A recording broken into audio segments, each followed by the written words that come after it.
My name is Jeremy Michaels. I'm Head of Communication and Spokesperson for the Commission of Inquiry. I am joined by my colleagues, the Commission Secretary, Dr. Nolita Vokuza, also joined by the Chief Investigator, Dr. Peter Goss, Evidence Leader, Advocate Matthew Chaskelson, SC, and then the attorneys from Diale Mukhashwa attorneys,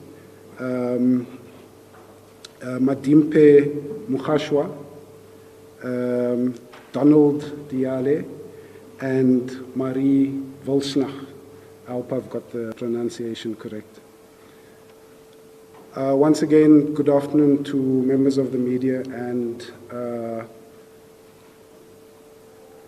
let me start by saying that the Commission has called this media briefing to update all South Africans on the progress made by the Commission and to take the public into confidence regarding preparations for the much-anticipated public hearings. Since President Cyril Ramaphosa formally proclaimed the Judicial Commission of Inquiry by way of Government Gazette on the 23rd of July 2025, and since our first media briefing on 28 July 2025, we've made significant progress in establishing the Commission whilst simultaneously conducting investigations into the allegations made by Lieutenant General Nhlanhla Mkhwanazi, and we've also been consulting witnesses. As we are seated here, the Commission's senior team, except for those who are present with us, are seized with preparations for the commencement of the Commission's hearings next Wednesday, the 17th of September. I'll return to those preparations shortly. On the progress we've made with regard to setting up the Commission, the proclamations establishing the Commission and the regulations governing its operation were published in the Government Gazette on the 22nd of August 2025. The proclamation and regulations govern the proceedings of the Commission, and the documents are available online at the Government Printing Works, that's gpw.online.co.za/government-gazettes, and can be found under the date, the 22nd of August, and it was sponsored by the Department of Justice and Constitutional Development. I should have said that we are also joined in one row back from the Commission's team by DDG Titi from the Department of Justice and Constitutional Development. That's Tabiso Titi. Working together with the Department of Justice and Constitutional Development, which has the legal mandate to assist commissions of inquiry in setting up, we have taken delivery of most of the necessary physical and ICT infrastructure. The Commission's hearings will take place here in the main auditorium of the Bridget Mabandla Justice College in central Pretoria. As you can see, if we look around, the auditorium has been repurposed specifically for the hearings, with the necessary alterations having been effected by the Department of Public Works and again facilitated by the Department of Justice and Constitutional Development. The Commission's offices are also located here at the Justice College, and whilst there is still some work continuing to ensure our offices are suitable, we have been assured that this should be completed in coming days, and it is pretty much ready. With regard to IT equipment and ICT infrastructure services that were awaited, the Commission has taken delivery of equipment configured with the necessary software, including data security software. Most of our staff have now been trained on the systems, and they have conducted tests to ensure that the hardware and software are fit for purpose, which indeed they are. The ICT systems which have been procured include a cybersecurity solution, a secure internet connection, and a live streaming service, as well as transcription and stenography services, amongst others. Whilst the delay in procuring these items was regrettable, we are now pleased to confirm that the necessary systems are up and running. In addition, we have onboarded a confidential reporting hotline for receiving reports from the public.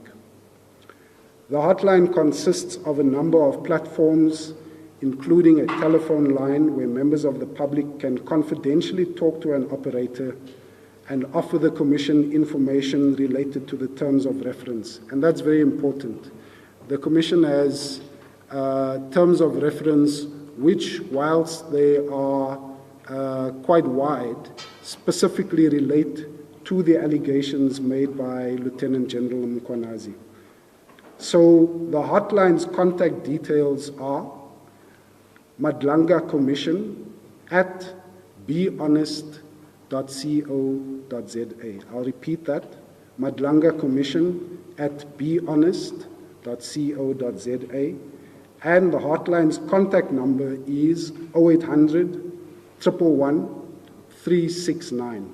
That's 0800 111 369. The Commission will issue a comprehensive statement to educate the public on how to use and access the other hotline platforms.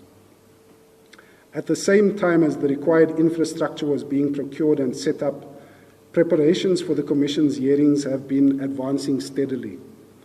The Commission's evidence leaders and investigators have been in consultation with witnesses and following up on information within the Commission's terms of reference. As Justice Madlanga said at our first media briefing on the 28th of July, consultation with the first witness was, in his words, imminent.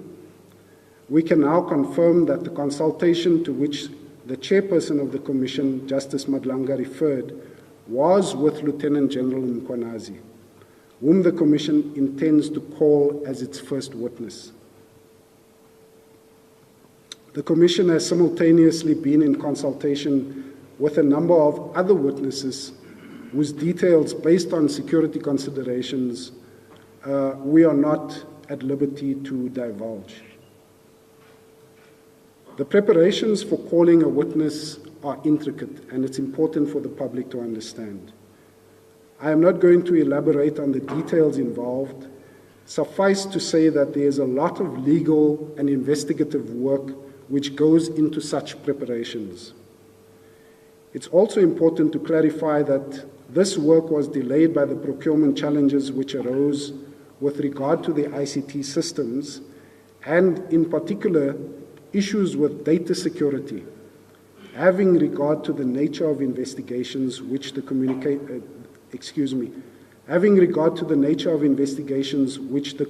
must conduct and the technical sophistication of the parties it must investigate. With the procurement, training and testing completed, the preparations are on track. Until we were sure that these systems were fully functional and that our electronic records could not be securely stored, we could not have proceeded responsibly with those preparations. The Commission is still in consultation with Lieutenant General Mkhwanazi.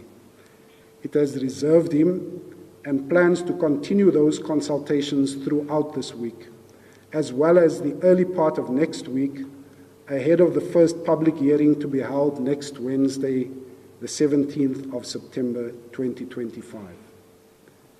We are aware that the Parliamentary Ad hoc Committee would also want Lieutenant General Mkhwanazi to testify before it as soon as possible, and we are communicating with the Ad hoc Committee to ensure that this happens cooperatively.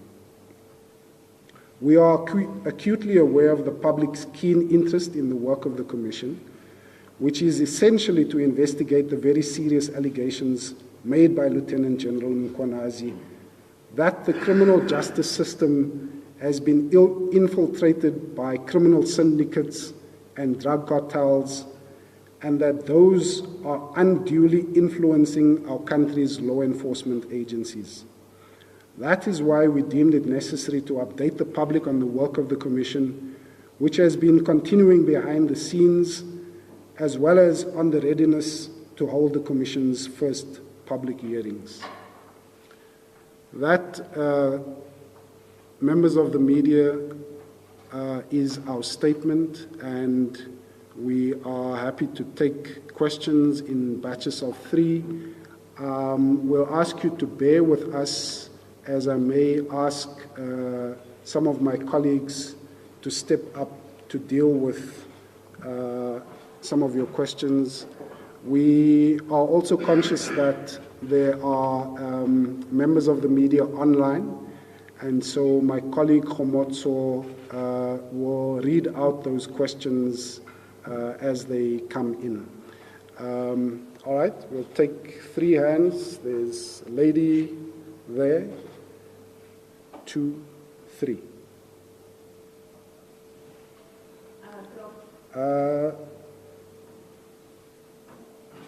Should we? Okay, we can hear you. Okay. Good afternoon, Zoleka from Newsroom Africa. Mr. Michaels, the Commission of Inquiry was supposed to start with its first sitting on the 1st of this month. It will be proceeding on the 17th, which is 3 weeks later.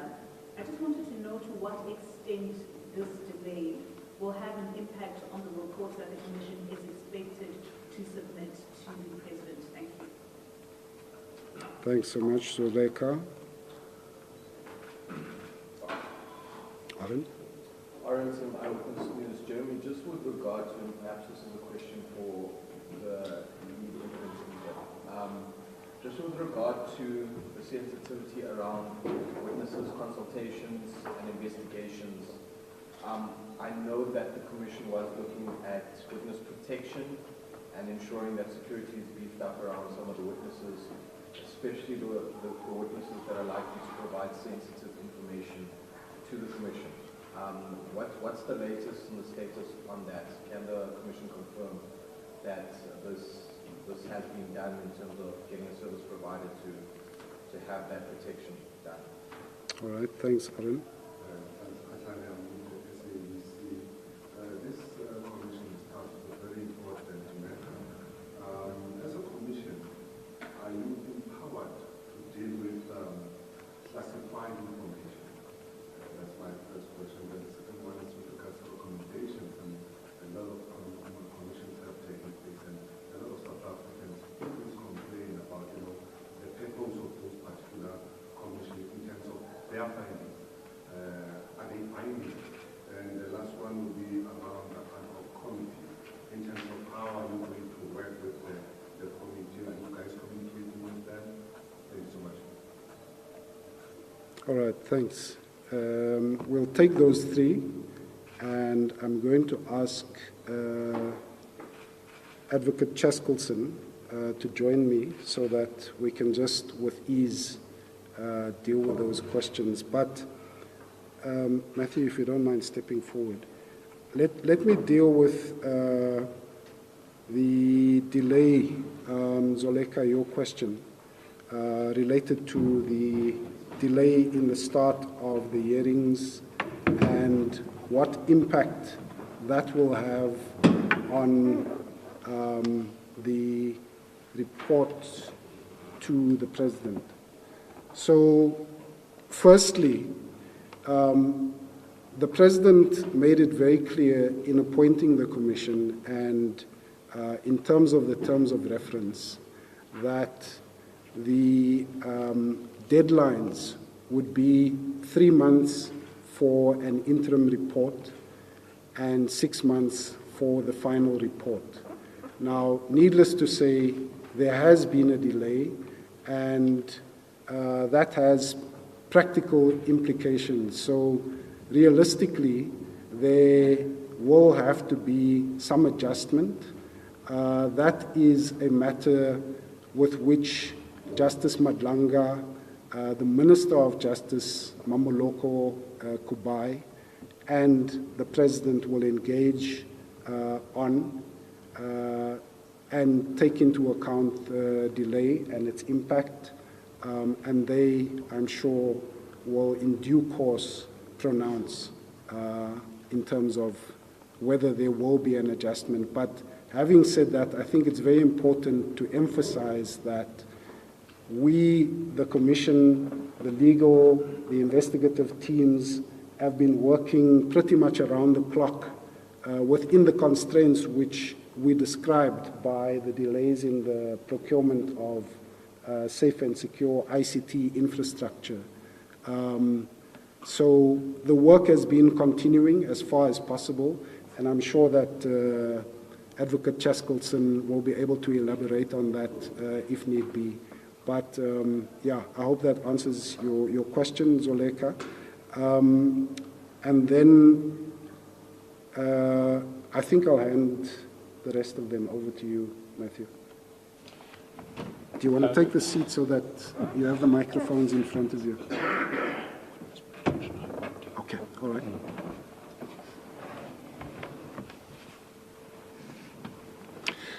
I'm not going to address the question on witness protection because it's not an issue that I've been involved in, but another colleague will if needs be. The classified information issue. We are required to get classified information declassified. We don't have the power to declassify it ourselves.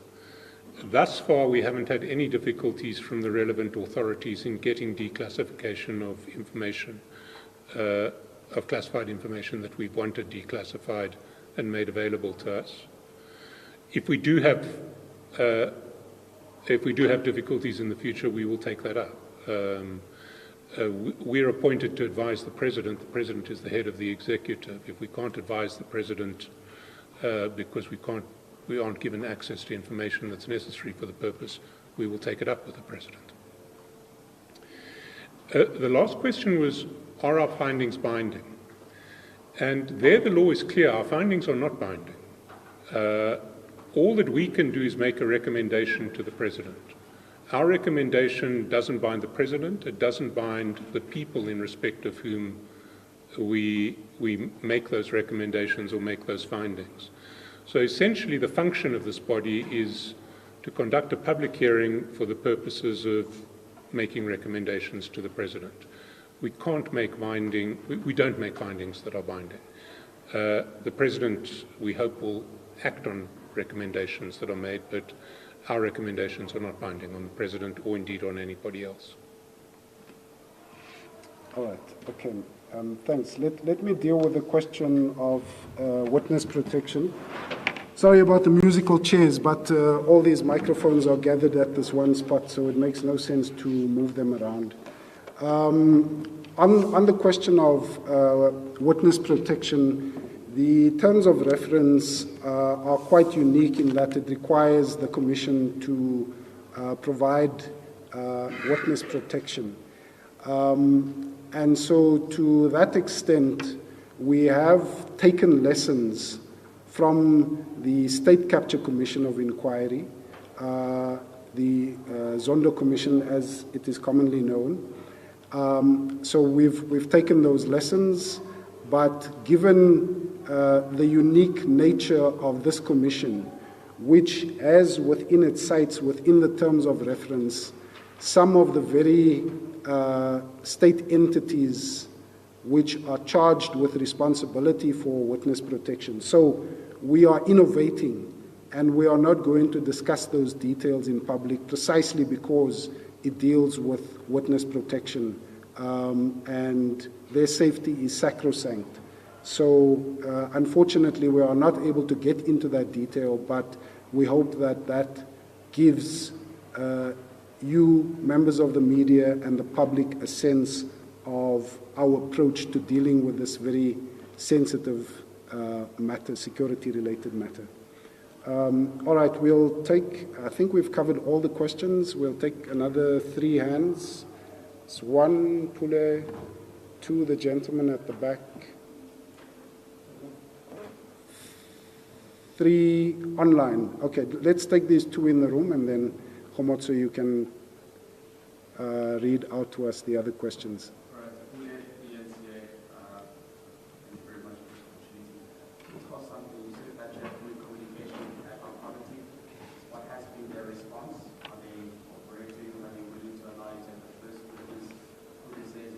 Crucial to their proceedings.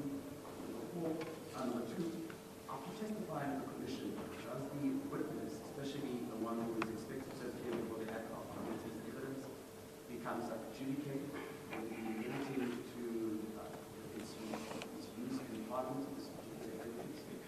And Sorry, can you just repeat that question? Just say it again. evidence will be presented here by a witness, especially that who is expected to appear before the ad hoc committee, because it then becomes subjudicated once they've appeared before the commission. That's number two. And then number three, will the commission be requesting the much spoken about 121 dockets in its original form? Mr. Harrison. All right. Thank you, Pule. That's 3 in 1. All right. I see 3 hands in the room, so we'll take these and then we'll come to the online. Jeremy. 2 questions on my end. Firstly, was the Commission's first witness, General Madlanga, afforded the opportunity to review the terms of reference and propose questions prior to being called, or has he or any of the witnesses that the Commission plans to bring forward, have they raised any concerns about the scope or fairness of this inquiry? Secondly, on the relationship between the Commission and the key institutions, has the Commission formally communicated with the SAPS or any other state institutions about Mkhwanazi or others' testimony, especially concerning any possible internal reviews or disciplinary proceedings that may overlap as a result of these proceedings? All right. That's also 3 in 1. You can go, the gentleman there. Thank you. I'm Khawero from the USA. This question of dockets, exactly what is it that the Commission needs the dockets for? And why specifically the 121 when there's many court cases elsewhere in the country? And my recollection is that the general allegations were not necessarily confined to KwaZulu-Natal. So a question may arise to say, why are you keen on this 121 dockets? Why not the Central Labour one? Why not another one in Limpopo that remains unresolved? All right.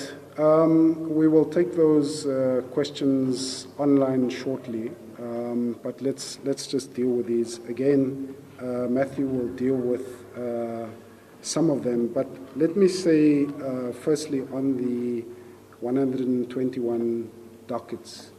I think it's very important for us to say firstly that the public anxiety around the issue of the 121 dockets, which resides with the Political Killings Task Team, and given that the Political Killings Task Team is specifically mentioned in the terms of reference, it is then understandable that there has been a lot of anxiety around this particular issue.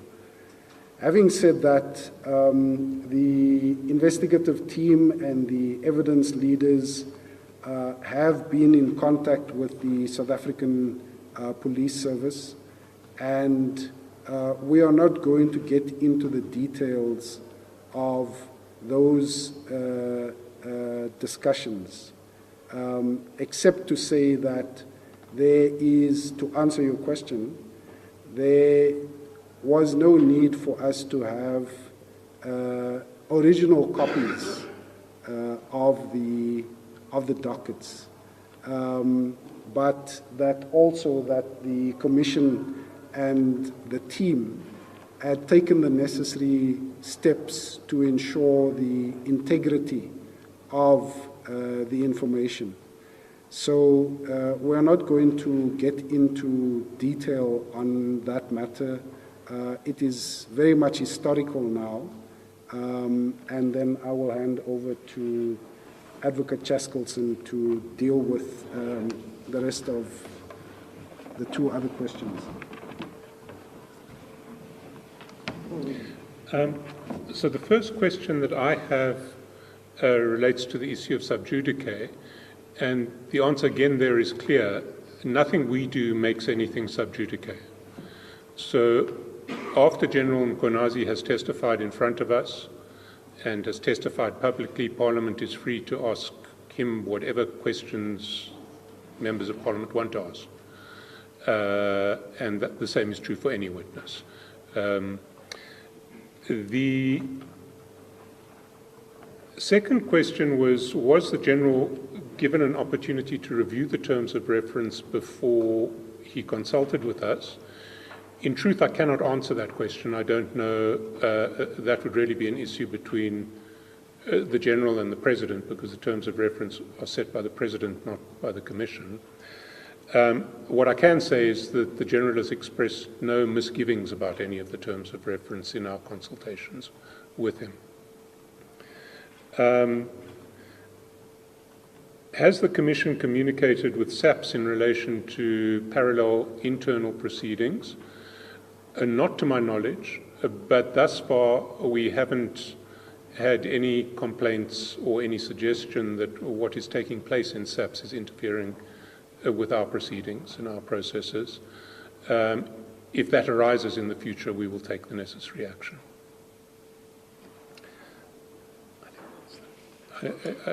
Have I covered everything else that was outstanding? I think we have. All right. Okay.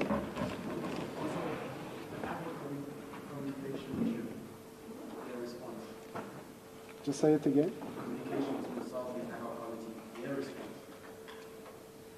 Okay. All right. Thanks. Pule's question is whether the ad hoc committee has responded. Yes, we did say that we've been in communication with the ad hoc committee, and I think the ad hoc committees, the ad hoc committee had also communicated publicly during its meeting on Friday to that effect. So obviously we can't speak on behalf of the ad hoc committee. Suffice to say that we have been in contact with them, and yeah, we certainly can't speak on their behalf. I just want to add to what Matthew was saying related to the SAPS, and I think we have made it quite clear that the Commission has no intention to impede the work of the SAPS. Certainly the public would expect that investigations that are currently underway would proceed, and that applies to the 121 dockets of the Political Killings Task Team 2. So I hope that we have clarified. We do not intend to meddle in the work of the SAPS, particularly with regard to ongoing investigations, but that matter of the 121 dockets was also addressed and resolved by the Minister of Police and the National Commissioner of SAPS. Okay, let's take the online questions, Homotso. Okay, Jeremy, we have two questions from two media houses. The first question comes from News 24, it reads as follows. You may have mentioned that you are elected to name certain witnesses. Will they testify in public, and is the Commission confident that it will be able to protect them? Given that the Commission has a direct responsibility to protect both witnesses and potential witnesses. And then the last part of the question is that is Mkonazi receiving any form of witness protection? Say that again. Okay, the last part says, is Mkonazi receiving any form of witness protection? All right. Then the second one comes from Business Day, Senior CFO. Witness protection. Has the Commission received any concerns from witnesses fearing for their lives?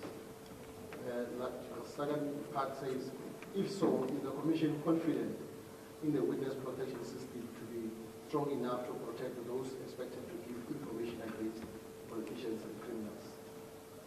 Thank you, that's all I have. Peter, are you able to ready yourself for that last question, please?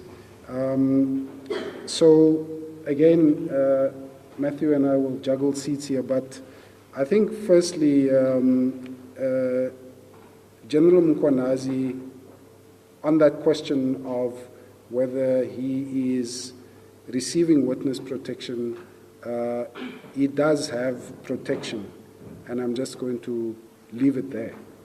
And then, Matthew, will you deal with the rest of the question on witness protection?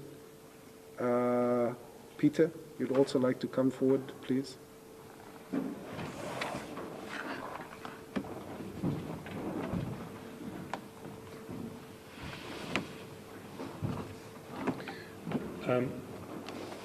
So I think Peter, as our lead investigator, will deal with the issue of witness protection generally.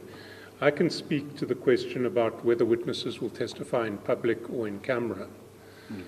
And there are two separate issues there. To the extent that it is possible to do so without compromising anybody's safety and without compromising the integrity of ongoing investigations into organized crime, we will try as far as possible to hold hearings in public. But there are definitely going to be topics which cannot be held in public for one of two obvious reasons. Either the testimony of either the witness, him or herself, is someone whose identity needs to be protected for their own safety or for the safety of ongoing investigations, or the testimony of a third party whose identity doesn't need to be investigated, for example, a prominent police officer. It doesn't need to be protected, for example, a prominent police officer. Their testimony might relate to ongoing investigations which need to be kept secret, or to the identity of undercover agents that needs to be kept secret. So in those circumstances, we will obviously have to have mechanisms for taking testimony in camera. And in our preparation, we are splitting our witness statements between those topics that can be covered in public and those topics that have to be dealt with in camera. Beyond that, I don't want to say anything else about what arrangements we make for our in-camera hearings. The whole point about in-camera hearings is that people should know as little about them as possible. All right. Are you going to be able to swap seats then?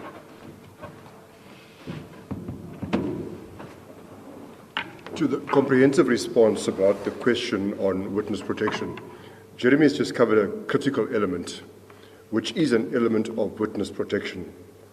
That when we deem the witness's testimony to be of such a private and confidential nature, affecting state security and other implications, for example, affecting other witnesses, then that will be held in camera, and he's covered it quite adequately. So important to flag that that's one means of witness protection.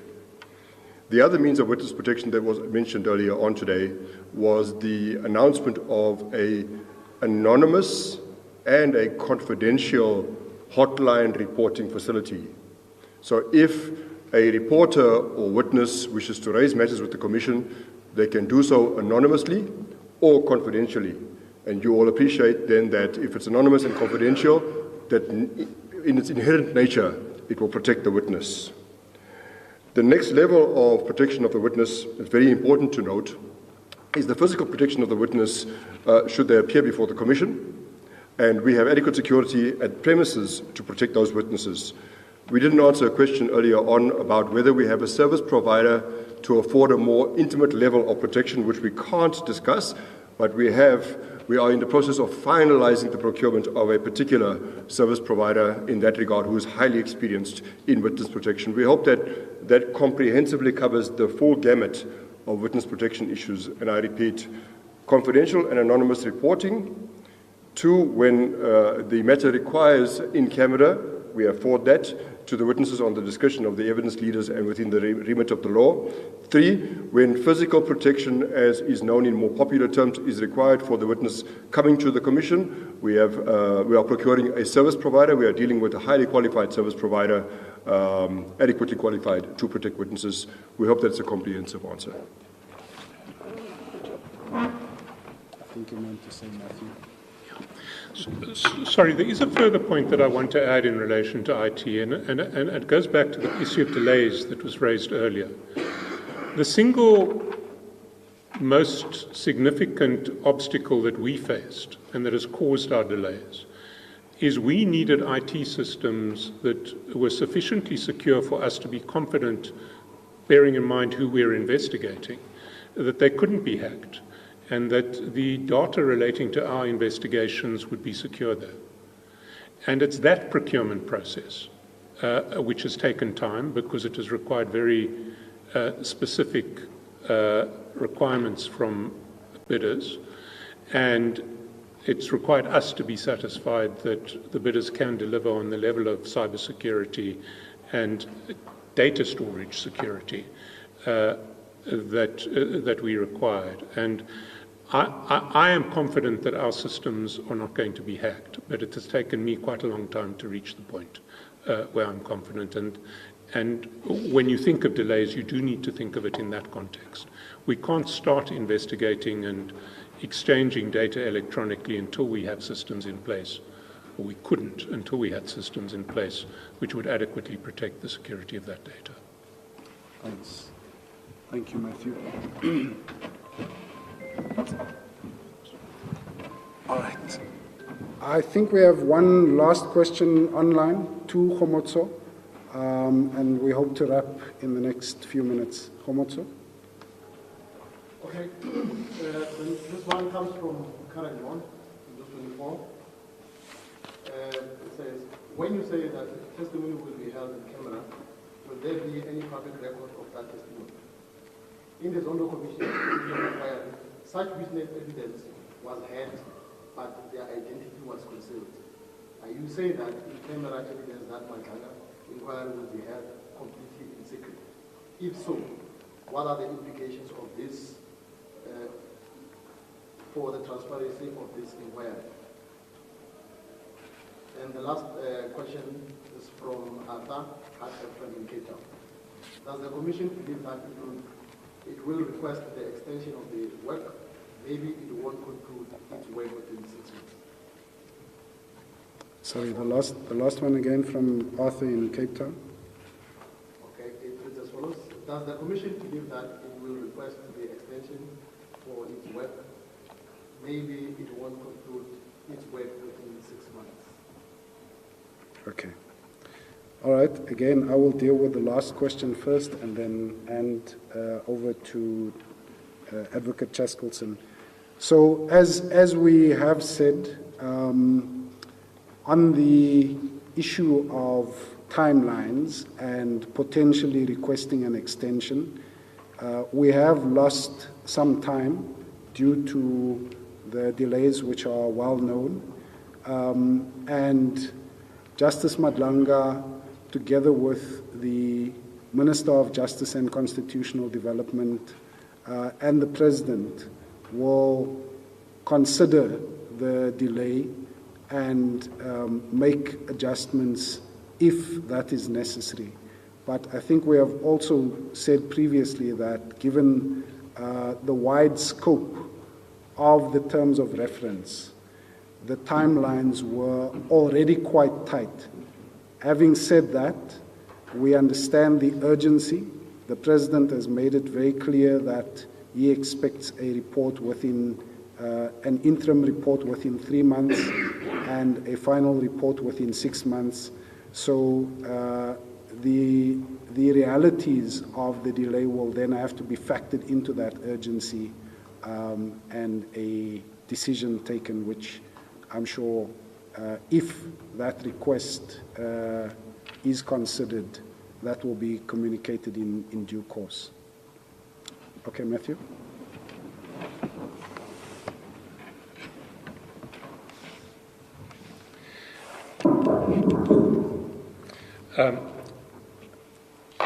So in relation to the question C about transparency and in-camera hearings,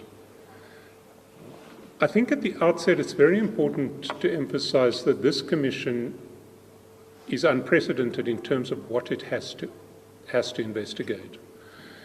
What it has to investigate is allegations that organized criminal syndicates have infiltrated the SAPS and other organs of state involved in policing and public safety. So that's what we're investigating, and some of the evidence we gather will include evidence from undercover agents who have been placed in criminal syndicates by the SAPS and who the SAPS use in their attempts to break these criminal syndicates. Now, if the identity of those people is disclosed, there is a very real risk that they will be killed. So, while we are committed to transparency, we have to prioritize the protection of human life at all costs. And we will consider each case on its own individual merits. But I can certainly see that there will be some evidence that we have to take that will be taken in camera and that may well not be made available in any form publicly. Because unless we can make evidence available in a form that's not going to put human life at risk, we can't do that. So this is not an analogous situation to that faced by the Zondo Commission when it investigated the intelligence services and where there was classified information that it had to look at, but classified information that related to the operations of the intelligence services as opposed to individual undercover agents who were placed inside syndicates that were known to kill people. In the Zondo Commission, it was possible to find a balance that allowed as much of that information to be disclosed, even if witnesses' identities weren't disclosed. We sit in a much more extreme situation, and our first commitment must always be to the protection of human life. So it is possible that we will put some evidence before the Commission which will not be released to the public in any form. Thank you, Advocate Chaskelson, for that comprehensive reply. All right, there's one very last question. Zoleka. Good afternoon again, Zoleka from Newsroom Africa. I just want to know, there are 8 entities that are listed in terms of reference by the President. It's SATS, JMPD, as well as the judiciary, including the magistracy. I want to know, will there be any prioritization of these entities named in the terms of reference? Did you get that question? Okay. All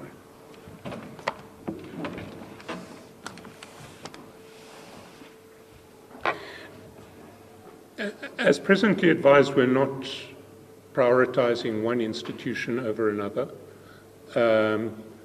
We are looking at infiltration by syndicates, and if a particular syndicate has infiltrated 3 different institutions of the state, we will draw that evidence out in a manner that shows the operation of the syndicate rather than focuses on the particular organ of state that has been infiltrated. That's our current modus operandi. I can't speak for how it may or may not change in the future. Okay, all right. Okay, members of the media, members of the public, thank you very much. This brings to a conclusion our second media briefing. And I think it's just very important for us to emphasize that the Judicial Commission of Inquiry into effectively the criminal justice system is unprecedented. There are learnings from what has happened before, but we are also breaking new ground. And so we thank you for your patience, your attention, and we look forward to seeing you at the first public hearing next Wednesday, 17 September. Thank you very much.